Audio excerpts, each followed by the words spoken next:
All right, welcome everyone to another deep dive. Today we're going to be talking about something that's been getting a lot of attention online. It all started with a YouTube video from Stephen Smith.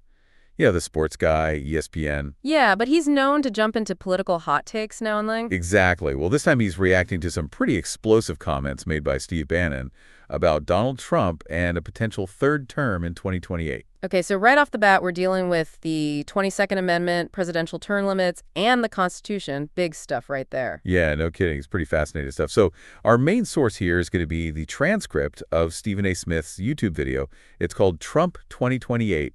Really. Catchy title, it gets right to the point. For sure. And, you know, it all started with Bannon appearing on Chris Cuomo's show over on News Nation. Right, that's where he dropped the bomb, so to speak. Yeah, he basically predicts that Trump's going to run again in 2028 and win. Even called him like a once-in-a-century type of politician. Wow, so setting the stage for a pretty big claim. And then he says, and I quote, he's term limited. How do you think he gets another term? We're working on it. We'll see what the definition of term living is. Okay, whoa, hold on, we're working on it. What does that even mean? Well, that's exactly what Stephen A. wants to know, right? And that's where his whole video comes from. Makes sense. I mean, the Constitution seems pretty clear on this, right? No person can be elected president more than twice. It's the 22nd Amendment, plain and simple. Right, and that's exactly Stephen A.'s point. He calls Bannon out, straight up calls it BS. Which, you know, you can understand his reaction. It's kind of like you can't just change the rules of the game because you don't like them. Exactly. And what's interesting is Stephen A. even points out that he's voted for liberals something like 90% of the time. So it's not even about party politics for him here. It's about upholding the Constitution, the very foundation of the U.S. political system. Right. It's bigger than any one person or party. And he even brings up a really interesting point about who should and shouldn't have issues with the Constitution. Oh, yeah, I remember this. He talks about how if anyone should be against the Constitution, it should be black people. Exactly, because of its history. I mean, you think about the Three-Fifths Clause and all that. He's basically saying that even with that history, he still believes in upholding the Constitution. It's a powerful statement. It really makes you think it's about principles, not just about getting your way. Totally. And then he goes on to criticize not just Bannon, but this whole trend of politicians and pundits who seem to care more about winning than about governing. Oh, yeah, he talks about how they always accuse the other side of doing the same thing, but then turn around and do it themselves when it's convenient. Hypocrisy, basically. And he's calling it out, saying enough is enough. We need to stick to the rules, all of us. So it's less about Trump specifically and more about the bigger picture, the state of political discourse. Absolutely. And, you know, Stephen A. actually spoke about this whole thing with Bill O'Reilly, too, on News Nation. Oh, really? So we're getting different perspectives on this now. Yeah, O'Reilly was like, come on, this third-term stuff is a fantasy. It's not going to happen. He even threw out J.D. Vance as a potential Republican candidate in 2028. Interesting. So O'Reilly's more focused on the practicality of it all. Exactly. But Stephen A.'s counter-argument was key. He said it's not about whether it will happen. It's about the fact that they're even talking about it, about finding ways around the Constitution. That's what's dangerous. Yeah, that's a good point. The very idea of it undermines the whole system. It normalizes this kind of thinking. Exactly. It sets a bad precedent. And just to give some context here, Stephen A. also brought up some of Bannon's, shall we say, legal baggage. Right. Important to remember that. He's not exactly coming from a position of, you know, unquestionable authority. Yeah, just last week he pleaded guilty in that border wall fraud case, the whole We Build the Wall campaign. Conspiracy to commit wire fraud, money laundering, that kind of thing. Yeah, pretty serious stuff. And remember, Trump pardoned him for the federal charges, but those state charges in New York, those stuck.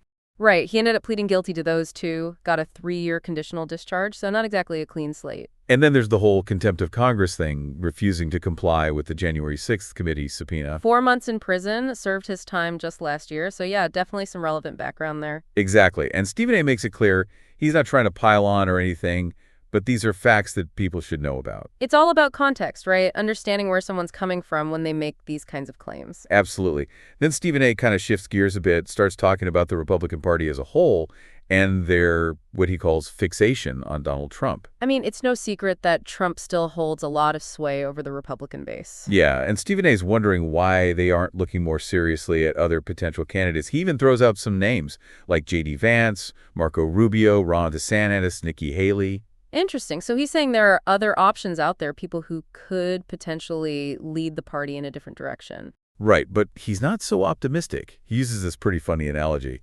Says that for some Trump supporters, it's like, this man passed gas. Y'all call it perfume. Wow. Okay, that's a vivid image. But you get the point, right? There's this unwavering loyalty no matter what. Exactly. And he doesn't let the Democrats off the hook either. Criticizes their strategies, talks about how they need a more unifying figure. That seems to be a common concern across the political spectrum these days, finding someone who can bridge the divide. For sure. And, going back to the 22nd Amendment, it's pretty clear cut, right? No person shall be elected to the office of the president more than twice. That's what it says. Bannon even brought up FDR and how the 22nd Amendment came about because of him serving 4 terms. But Stephen A's point is, that was then, this is now. We have this amendment for a reason, to prevent too much power concentrated in one person. Yeah, it's like trying to rewrite history to fit a current agenda. Not a good look. Nope.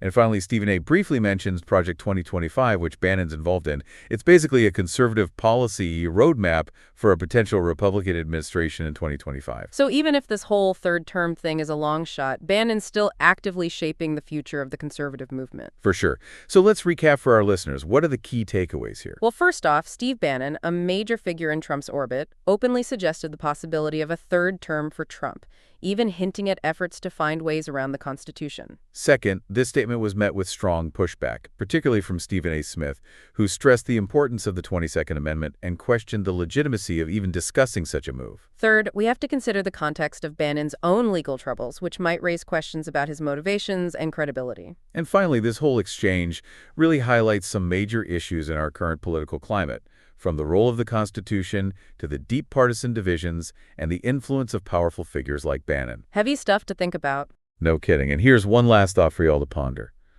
What does it say about our political system when people, especially those in positions of influence, start talking about bending or breaking the rules, even if it's just a hypothetical? Yeah, what does that signal about respect for the law and the future of our democracy?